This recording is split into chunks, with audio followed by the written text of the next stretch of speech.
lalaki, babae, o dili kaya parehas na babae o lalaki ang nagsasama, ang mananaig ay ang co-ownership. Ibig sabihin, Bombolits, Yes. parehas kinakailangan mayroong kontribusyon, pruweba na nag-ambag ang bawat isa. Sapagkat kung ano yung equivalent ng ambag, kung halimbawa ang ambag ng isa ay 50%, ang ambag ng pangalawa ay 50%, ibig sabihin kung paghahatian nila 50-50. Samantala, kung ang ambag ng isa ay 40%, ang ambag ng kabila ay 60%, pag hahatian na nila at bubuwagin na yung co-ownership, ganun din ang ambagan ng bawat isa. So, ganon ang co-ownership, ang karapatan ng isang co-owner ay parang karapatan din ng pagmamay-ari.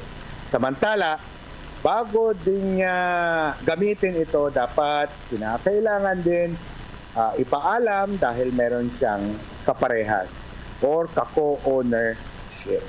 Samantala, Bombolits, meron tayong pinag-uusapan. Paano naman kung ang mag-live-in ay lalaki, babae, at wala naman silang tinatawag na impediment, legal impediment. Sila po ay hindi pa nakatali. Sila po ay wala pang pananagutan. Hindi pa sila kasal sa ibang tao.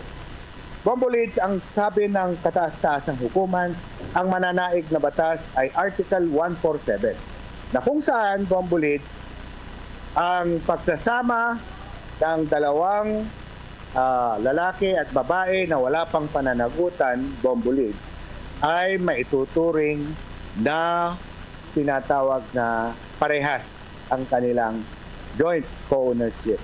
50-50. Kung halimbawa, ang isang babae ay nasa bahay lamang, kung ang isang lalaki nagtatrabaho, hindi po ibig sabihin na dahil sa walang ginagawa yung babae sa bahay ay wala na siyang ka-50-50, no? Iba po ito. Pag ang pinag-usapan dito ang samahan ng babae at lalaki na walang impediment o tinatawag na pananagutan, pag sila ay pwedeng ikasal, Bombolits, kahit na ang babae ay nasa bahay lamang, mother o tili kaya ay common law housewife, siya pa rin ay makikiambag sa lahat ng salary, sa lahat ng kagamitan, sa lahat ng pagmamayari doon sa bahay. Iyon ang presumption ng batas. Go ahead, Bombolits. Yes, attorney, para kilalanin bilang co-owner, mayroon bang limitasyon o threshold kung gaano kalaki ang kontribusyon na kinakailangan para sila kilalanin bilang co-owner? Kahit na anong kontribusyon, kahit na 10%, 90%, Bombolits, walang limit, Bombolits. Basta actual na nag-ambag, ang ibig sabihin niyan, ang dalawang panig ay parehas silang may-ari. At kung ito ay ibebenta, kinakailangan hahatiin.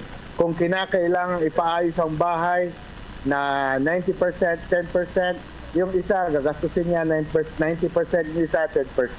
Depende sa kanilang ambagan, Bombolits. Sila ay pwede silang magkaroon ng kontribusyon at magkakaroon ng accounting. Para pagkatapos ng pagdating ng panahon na halimbawa nagkaroon ng problema sa kanilang partnership, yon ang magiging hatian.